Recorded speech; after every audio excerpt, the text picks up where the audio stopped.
네, 오늘은 맥주 감사 주일입니다. 그러나 광주는 사회적 거리두기 2단계를 발표하면서 실내에서 50명 미만의 사람들이 모일 것을 이야기했고, 그 발표에 따라서 저희 교회는 영상 예배로 오늘부터 2주간 전환하게 됩니다. 새벽 예배, 수요 기도회 역시 마찬가지 18일까지는 저희가 영상으로 예배를 드리게 될 것입니다. 그동안 우리는 광주 지역은 청정 지역이라고 생각했고, 또 다시 예전으로 돌아가도 괜찮을 줄 알았습니다. 그런데 코로나19는 어느 지역도 예외가 없다는 것을 보여주고, 우리는 다시 과거로 돌아갈 수 없다는 것을 더욱 분명히 하는 것 같습니다. 그런데 오늘 공교롭게도 맥주 감사 주일입니다. 하나님께 감사를 드려야 하는데, 영상 예배로 전환되면서 하나님께 어떻게 감사를 올려야 할까, 이런 고민을 참 많이 하게 되었습니다. 이런 생각을 해봤습니다. 구약시대에도 오순절이나 장막절은 농사의 결실을 하나님께 감사하는 그런 절기들입니다. 근데 매해 풍년이 오진 않았을 겁니다. 어떤 해에는 흉년이 들었겠죠. 그러나 그들은 그 절기를 패하지는 않았습니다. 어떻게 과연 예배를 드렸을까? 그걸 생각해 보게 되었습니다. 또 이런 생각도 해봤습니다. 초대교회 시대 2세기 중엽 165년에 안토니우스 역병이 돌았습니다. 이것을 갈레노스 역병이라고도 하는데요. 그때 어느 정도의 피해가 있었냐면 로마 인구의 4분의 1이 죽었습니다. 로마 자체가 흔들릴 만한 역병이 생겼는데, 그때 과연 초대교회는 어떠한 감사를 하나님께 올렸을까? 그게 굉장히 궁금해졌습니다. 그뿐입니까? 14세기부터 16세기까지 패스트, 흑사병이라는 것이 전 유럽을 강타하게 되었습니다. 종교개혁 시대에도 다르지 않았습니다. 그렇다면 종교개혁자들은 어떻게 하나님께 감사를 올렸을까? 이것이 큰 고민이었습니다. 여러분, 우리는 이 질문 앞에 오늘 직면하게 되었습니다. 우리는 하나님께 감사할 수 있을까? 무엇을 감사할 수 있을까? 어떻게 감사할 수 있을까? 우리는 오늘 이 질문 앞에 직면하게 된 것입니다. 그래서 오늘 우리가 함께 나눌 말씀은 하박국 선지자의 기도입니다. 슬픔 속에서의 감사. 저는 2개의 이질적인 단어를 이 제목에 함께 넣게 되었습니다. 하나는 슬픔, 하나는 감사. 어떻게 슬픔 속에서, 고통 속에서, 아픔 속에서 감사할 수 있을까? 오늘 그 말씀을 여러분과 함께 나누겠습니다. 하박국 1장 1절은 이렇게 시작합니다. 선지자 하박국이 묵시로 받은 경고라. 자, 여기서 묵시라는 말은 신탁, 이런 말입니다. 하나님께서 말씀하셨다, 그 말입니다. 거기에는 하나님의 말씀과 인간의 잘못을 꾸짖음과 새로운 변화로 초청, 이런 것들이 이 묵시에 담겨 있는 것입니다. 그래서 이런 묵시의 말씀에는 여호와께서 말씀하시기를, 이런 표현이 들어있는 것이 대부분입니다. 코 아마르 야훼, 여호와께서 말씀하시기를. 그런데 하박국을 읽을 때는 그런 단어를 찾기가 되게 어렵습니다. 오히려 하박국을 읽으면 읽을수록 시편의 개인 탄식시가 자꾸 생각이 납니다. 하박국은 하나님께 질문합니다. 하나님, 도대체 왜 이런 일이 우리에게 있는 겁니까? 하나님, 도대체 악인들이 왜 우리를 이렇게 고통스럽게 하는 겁니까? 이런 수많은 질문이 하박국서를 가득 채우고 있습니다. 그리고 거기에 따른 하나님의 답변, 이렇게 구성이 됩니다. 그런데 우리가 오늘 다루는 3장은 공예배 때 사용되었던 것으로 보여집니다. 왜냐하면 오늘 1절은 이렇게 말합니다. 시기온옷에 맞춘 선지자 하박국의 기도라. 자, 시기온옷이라는 건 공예배 때 사용하는 찬양의 형식을 말하는 겁니다. 그러니까 이 기도문은 개인의 탄식시인 것 같은데 언제 사용했냐면 공예배 때 사용하는 형식을 가지고 있다, 이런 말입니다. 개인의 탄식이 공동체의 기도가 된 겁니다. 그게 오늘 하박국 3장의 내용이고 하박국의 기도입니다. 이런 일은 종교개혁 시대에도 있었습니다. 종교개혁자인 찌빙글리는 1520년 그의 형제 안드레아스가 흑사병으로 생을 마감하게 됩니다. 그래서 찌빙글리는 하나님께 기도하게 됩니다. 근데 그의 기도문이 역병가라는 제목으로 오늘날까지 스위스와 독일 개신교회의 찬송가집에 그냥 들어있습니다. 개인의 기도가 공동체의 찬송이 된 겁니다. 제가 그것을 한번 읽어보겠습니다. 주 하나님이여, 곤경 속에 있는 나를 도와주소서. 죽음이 문 앞에 온 것만 같습니다. 그리스도여, 당신은 죽음에 대항하여 이기셨습니다. 저는 당신에게 부르짖습니다. 당신은 저를 죽게 만드시려고 하십니까? 저는 삶의 한가운데에서 어떤 것이라도 긍정할 수 있습니다. 당신이 원하는 대로 하시길 모든 것을 수용할 수 있습니다. 저는 당신의 그릇입니다. 만드시든지 아니면 부수어 버리소서. 이 찌빙글리의 개인의 기도가 공동체의 찬송가에 들어가게 되었습니다. 저는 하박국의 기도가, 그리고 찌빙글리의 기도가 오늘 우리 공동체의 기도라고 생각합니다. 주 하나님, 곤경 속에서 우리를 도와주소서. 하박국의 기도는 이렇게 시작됩니다. 2절 말씀입니다. 여호와여, 내가 주께 대한 소문을 듣고 놀랐나이다. 여호와여, 주의 일을 이 수년 내에 부응하게 하옵소서. 이 수년 내에 나타내시옵소서. 진노 중에라도 긍휼을 잊지 마옵소서. 그의 기도는 이것이었습니다. 주님, 수년 내에 우리를 부응케 해 주십시오. 이 기도입니다. 이걸 역설적으로 말하면 이거죠. 지금 부응이 없습니다. 당장 회복될 것 같지 않습니다. 그래서 시기를 수년 내에 우리를 부응시켜 주십시오. 이렇게 하박국 선지자가 기도를 한 것입니다. 그의 고민은 사실은 이것이었습니다. 하박국 1장 13절은 이렇게 말합니다. 악인이 자기보다 의로운 사람을 삼키는데도 잠잠하시나이까. 하나님, 남유다가 악한 거 알겠습니다. 우리가 악한 거 알겠습니다. 그런데 우리보다 더 악한 다른 나라를 통하여 왜 우리를 치시는 겁니까? 나라를 잃어버린 겁니다. 종교 개혁을 했던 요시야도 결국 이집트가 공격하면서 전쟁터에서 죽음을 당합니다. 그뿐이 아닙니다. 이집트의 공격, 그 이후에 바벨론의 공격, 그것으로 나라가 멸망하게 된 겁니다. 세로 왕 여호아스는 이집트의 포로로 끌려가게 됩니다. 여기서 하박국의 기도가 시작된 겁니다. 주님, 왜 이러시는 겁니까? 왜 악인이 우리를 이렇게 치는 겁니까? 우리도 악한 걸 알지만 왜 더 악한 자가 우리를 치는 겁니까? 그의 기도는 이것이었고, 바벨론으로부터 나라가 멸망하게 된 이 상황에서 그가 하나님께 기도할 수밖에 없었습니다. 여호와여, 주의 일을 이 수년 내에 부응하게 하옵소서. 전쟁과 함께 인류를 괴롭힌 것은 전염병이었습니다.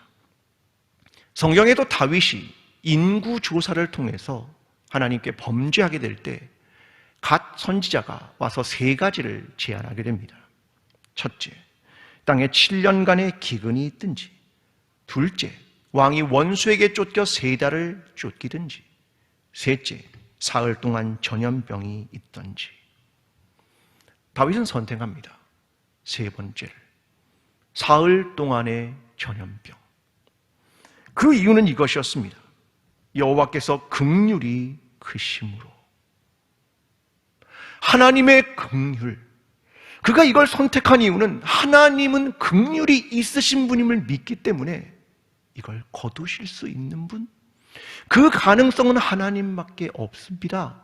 그것을 그가 알기 때문에 그걸 선택한 겁니다. 전염병은 단부터 부엘세바까지 7만 명의 백성을 죽입니다. 그때 사무엘하 24장 16절에 이렇게 기록합니다.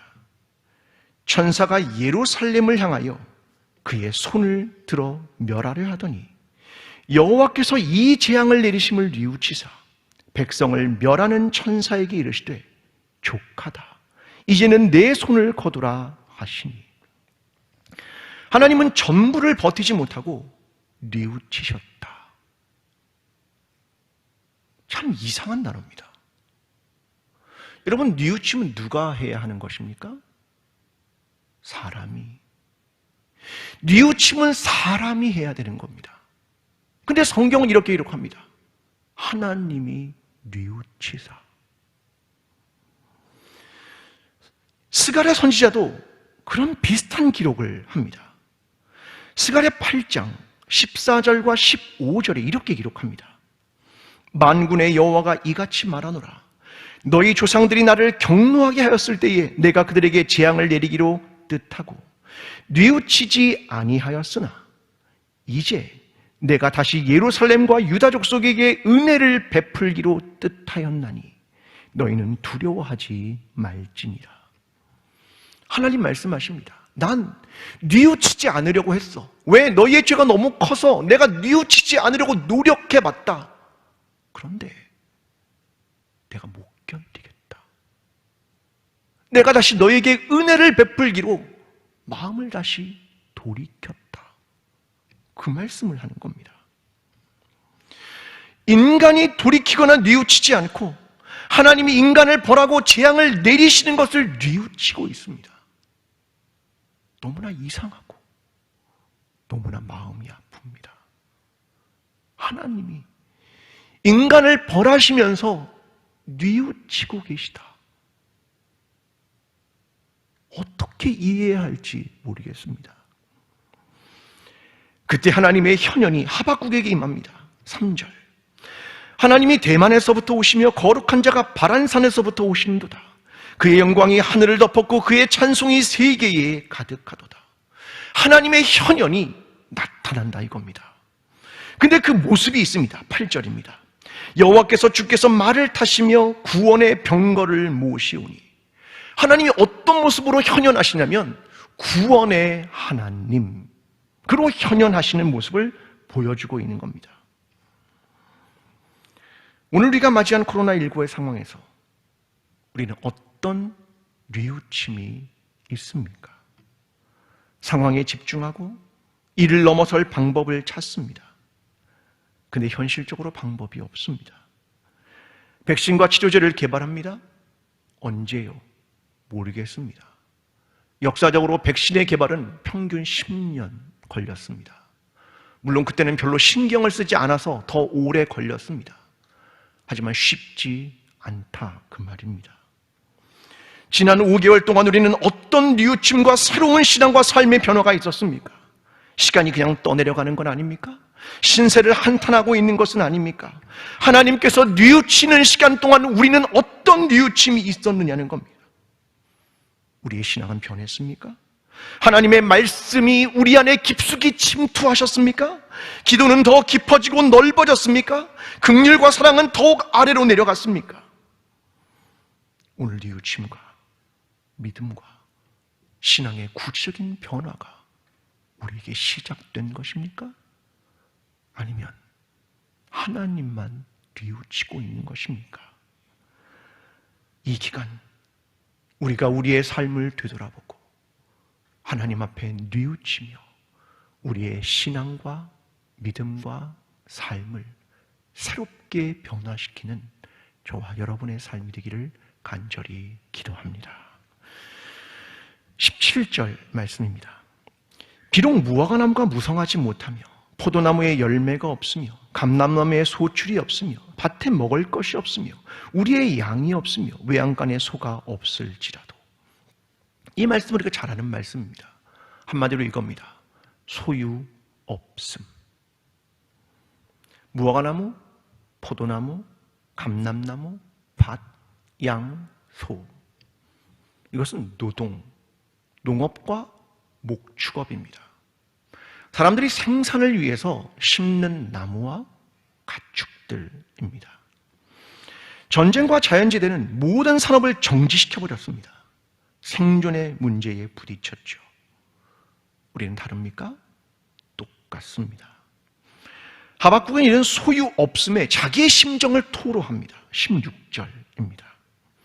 내가 들었으므로 내 창자가 흔들렸고 내 목소리로 말미암아 내 입술이 떨렸도다.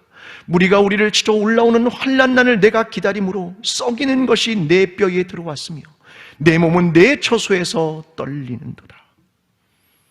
하박국과 백성들은 공포에 사로잡혔습니다.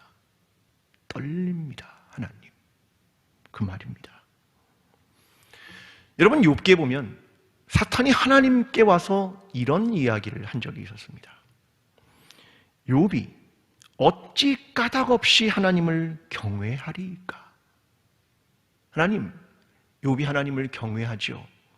다 이유가 있는 겁니다. 그가 부자가 되지 않았습니까?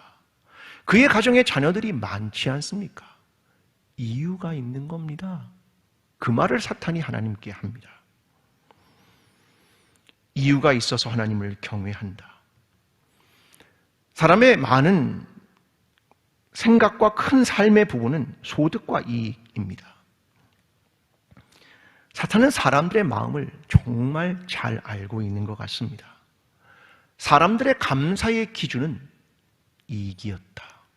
무언가를 얻는 것이었다. 가졌느냐? 가지지 못했느냐가 그들의 감사의 기준이었다. 이걸 잘 알고 있는 겁니다. 사람들이 하나님을 경외하는 기준은 가졌느냐, 가지지 못했느냐였다. 누군가는 이렇게 말할지도 모릅니다. 인생은 결국 돈과 권력에 달려 있는 겁니다. 개인이 이익을 추구하는 거 너무 당연한 것 아닙니까? 이렇게 말씀하실지도 모릅니다. 그런데 성경은 여기에 정면으로 배치하는 이야기를 들려주고 있습니다. 예수님은 부자 청년에게 말씀하셨습니다.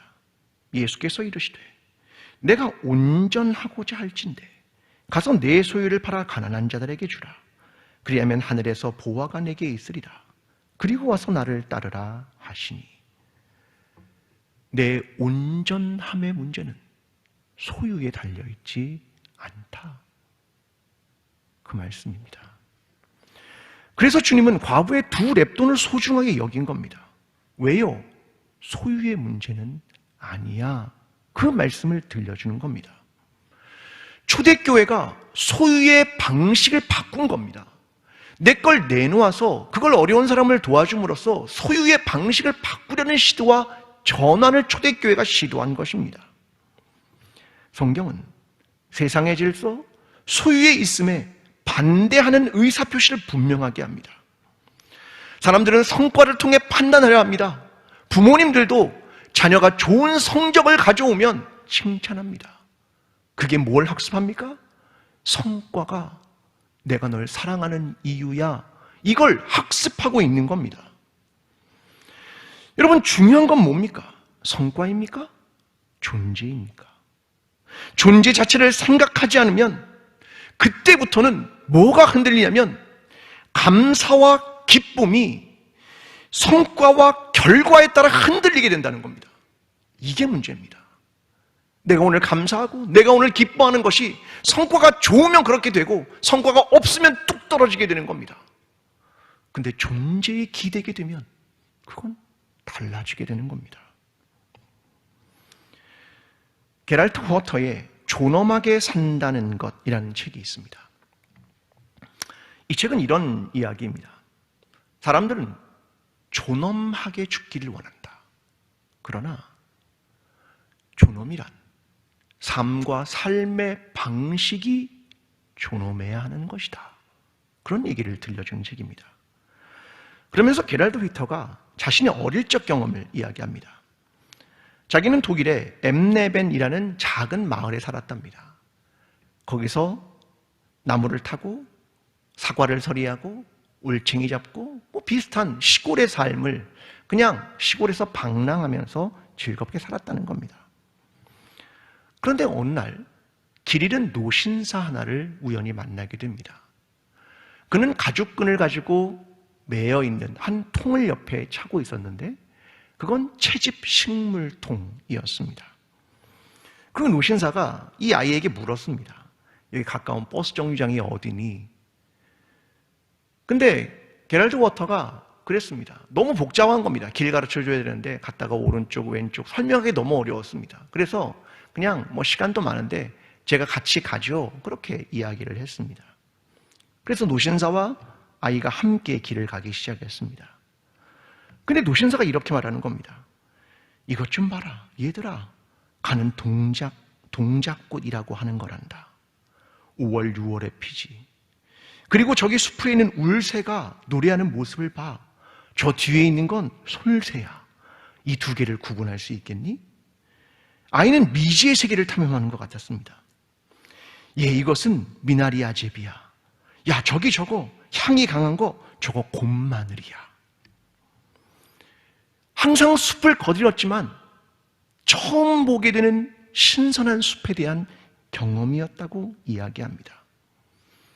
그러면서 저자는 어른들은 나에게 이런 얘기를 해준 적은 있었어. 동식물에 대한 이야기? 이런 거지. 그것이 어디에 어떻게 사용되는 거야. 돼지는 도축하는 거야. 당근은 먹을 수 있는 거야. 잡초는 농사에 해가 되니까 뽑아야 되는 거야. 이런 설명을 그동안 들어왔는데 이 노신사가 어느 날 해주는 설명은 너무나 달랐습니다. 우리가 보고 듣는 존재 자체가 얼마나 아름다운지, 그 생명이 얼마나 존엄한 것인지 그걸 가르쳐주는 경험이었다. 그것을 이 책에 소개합니다. 문선희 씨가 쓴 묻다라는 책이 있습니다. 이 책은 숫자를 먼저 보여줍니다. 2312, 11800, 15000, 73000, 84879. 이 숫자는 동물들이 전염병으로 살처분당한 숫자입니다. 2010년 구적으로 347만 9,962마리가 살처분, 2010년부터 11년까지 648만 마리 가금류 살처분, 구제역과 조리독감으로 1,000만 마리가 넘는 동물이 생매장을 당했다. 인간의 생산과 이익을 위해 동물을 밀집된 공간에서 생산했던, 그래서 전염병이 돌았고 동물을 산채로 살처분할 수밖에 없었던 그것을 찾아가서 그 소식을 들려주는 것, 그것이 이 책입니다. 이 책의 제목인 묻다는 두 가지의 함의를 담고 있습니다. 첫째, 동물을 땅에 묻다. 둘째, 그래서 인간은 물어야 하는 것이다. 동음이의어입니다. 우리가 살아가는 방식이 옳은 것인가? 거기에 대한 질문을 던지는 책입니다. 무화과, 포도, 감남, 양, 소 모두가 생산을 위해 심고 키운 것입니다. 그런데 소출이 없습니다. 우리는 그동안 정말 중요한 것이 무엇인지 놓치고 있었던 것은 아닙니까? 존엄이 무엇인지, 생명이 무엇인지 말입니다. 지금이 그 전환의 기회입니다. 지금이 깊이 질문해야 하는 기회입니다. 나는 소유와 이익으로부터 존재와 존엄으로 살았는가? 없음 속에서 하나님께서 귀하게 창조하신 생명과 구원하신 생명을 다시 생각하며 전환과 돌아섬으로 생명과 존엄을 다시 기억하며 살아가게 되는 저와 여러분의 삶이 되기를 간절히 기도합니다. 옆 사람과 이렇게 인사해 보겠습니다. 당신이 있어서 감사합니다.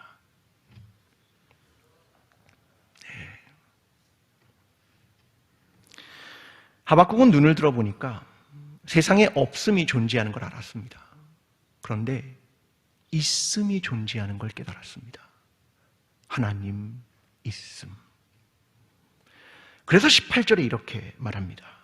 나는 여호와로 말미암아 즐거워하며 나의 구원의 하나님으로 말미암아 기뻐하리로다. 하나님 있음이 가능성입니다. 지금 내가 할 수 있는 것이 없고 어떤 소출고 성과도 없습니다. 그러나 내게 있는 건 하나님이었습니다. 흔들리지 않는 있음, 흔들리지 않는 구원자, 그분이 나에게 있다는 걸 깨달은 겁니다. 그래서 19절에 말합니다. 주 여호와는 나의 왕이시라. 나의 발을 사슴과 같게 하사 나를 나의 높은 곳으로 다니게 하시리로다. 그 하나님은 나의 왕이십니다. 나의 발을 저 높은 곳으로 올리실 분은 하나님밖에 없습니다. 그는 하나님 있음을 감사하는 것입니다. 저는 사람들이 없음을 발견할 때 두 종류의 사람이 있다고 생각합니다. 첫째는 하박국 2장 9절입니다. 재앙을 피하기 위하여 높은 데 깃들이려 하며 자기 집을 위하여 부당한 이익을 취하는 자에게 화 있을진저. 한 종류의 사람은 재앙을 피하기 위해서 높은 데 혼자 깃들여 살려고 한다는 겁니다. 야, 이걸 피해서 어느 섬에 가서 혼자 살아야지. 이때 더 많은 이익을 취해야지. 그런 부류의 사람이 존재한다 그 말입니다. 또 한 종류의 사람이 반대편에 서 있습니다. 하박국 2장 4절. 보라 그의 마음은 교만하며 그 속에서 정직하지 못하나 의인은 그의 믿음으로 말미암아 살리라. 여기서 교만이라는 말은 우펠라라는 말입니다. 부풀어 오른다 이런 말입니다. 그러니까 반대말인 의인이라는 말은 부풀어 오르지 않은 것을 말하는 거겠죠. 그러니까 이 두 개는 하나는 교만한 자, 하나는 겸손한 자입니다. 의인, 그들은 겸손한 자, 하나님에 대한 믿음이 필요한 것을 아는 자, 하나님의 도움이 올 때까지 기다릴 수 있는 자, 나의 힘이 아니라 하나님의 구원을 믿는 자입니다. 이렇게 말씀합니다. 나의 의인은 믿음으로 말미암아 살리라. 너희는 내가 하나님인 것을 믿느냐? 너희는 내가 구원자라는 사실을 믿느냐? 내가 너를 결코 놓지 않을 거라는 사실을 믿느냐? 내가 정말 긍휼이 많은 하나님임을 믿느냐? 너희의 벌을 내리면서도 나는 뉘우치고 있는 나를 너희는 믿고 있느냐? 의인은 믿음으로 말미암아 살 것이다. 그것을 들려주고 있습니다. 기다림과 겸손, 여전히 내가 부족하다고 하나님의 도움이 필요하다고 여기는 순간 찾아옵니다. 겸손 그리고 의인, 그들은 믿음으로 살 것이라는 겁니다. 오늘 우리는 어디에 소망을 두고 있습니까? 그리고 우리는 슬픔과 고통의 상황에서도 감사할 수 있는 것입니까? 이전과는 너무나 달라진 삶, 코로나19 바이러스를 통한 공포, 서로에게 전염병처럼 느껴지는 것, 만남이 멈춰서는 것, 생존의 문제가 힘겨워졌습니다. 그때도 감사할 수 있는 것입니까? 이 질문 앞에 쓴 것입니다. 그런데 우리가 할 수 있는 일은 없습니다.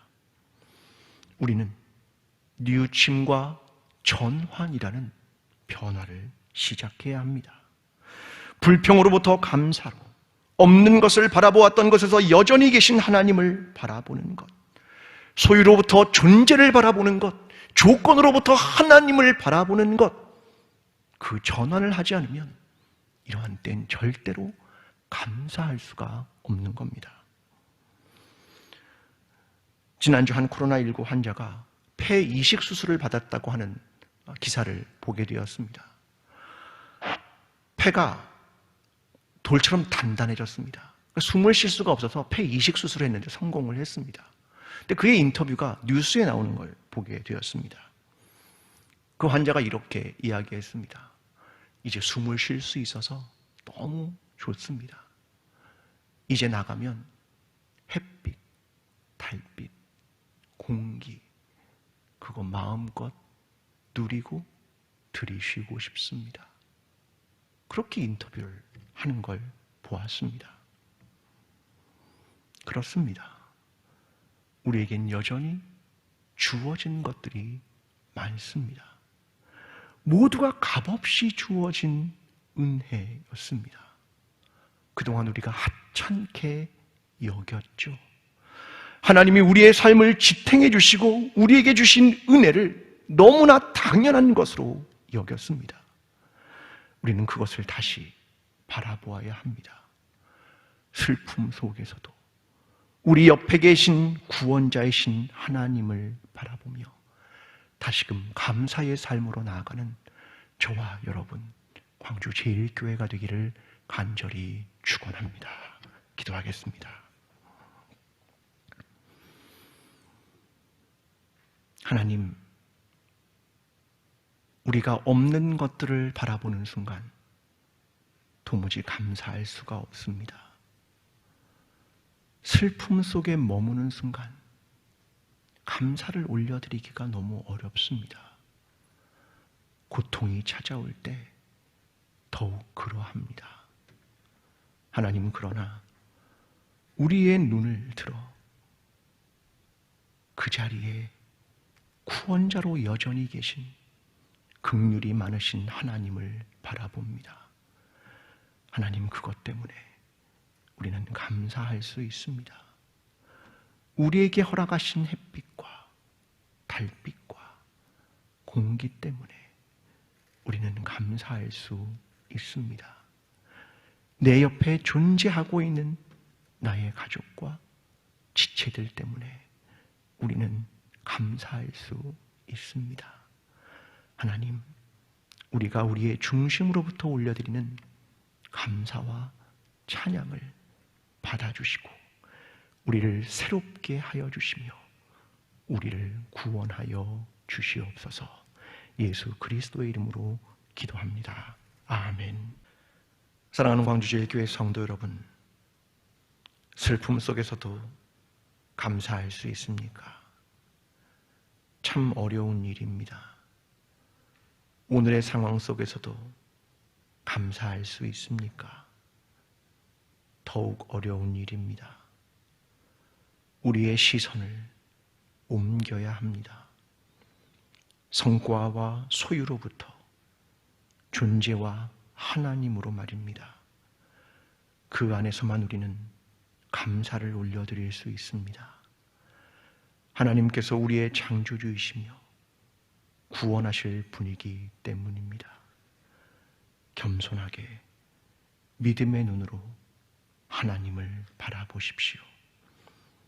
주님은 오래전부터 그리고 오늘도 우리를 떠나지 않고 우리와 함께 하시는 하나님이십니다.